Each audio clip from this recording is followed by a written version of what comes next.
जामशोरे में भी चूंड दंगल जारी है। जामशोरे ज़िले की वाहिद NA 226 ते जॾहिं त टे सूबाई जेके तक आहिनि PS 77, 78 ऐं 79 ते जेको चूंड जो मैदान है वो हिन वक्त तैयार है। तव्हांखे ॿुधायां त हिन वक्त असीं टाउन कमेटी जामशोरो जी लेडीज़ पोलिंग स्टेशन ते मौजूद आहियूं, जिते हिन वक्त ताईं जेको वोट कास्टिंग जो जेको मरहलो है वो इंतहाई सुस्त रफ़्तारी सां जारी है। तव्हांखे ॿुधायां त मजमूई तौर ते लॻभॻि 100 खां मथे जेके वोट आहिनि हिन वक्त ताईं हिते कास्ट थी चुका आहिनि। माण्हुनि जी तादाद एकड़ बेकड़ जेका उहा अची रही है ऐं पंहिंजे मनपसंद उम्मीदवारनि खे वोट ॾेई रहिया आहिनि।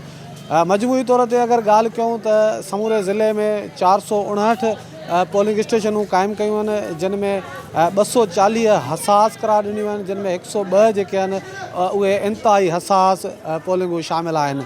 जॾहिं त PS 77 जी ॻाल्हि कयूं त उते अॻूणो वज़ीर आला सिंध सैयद मुराद अली शाह ऐं संदसि मुक़ाबले में जेको आहे GDA जो रोशन अली ॿुरड़ो मदे मुक़ाबिल आहे।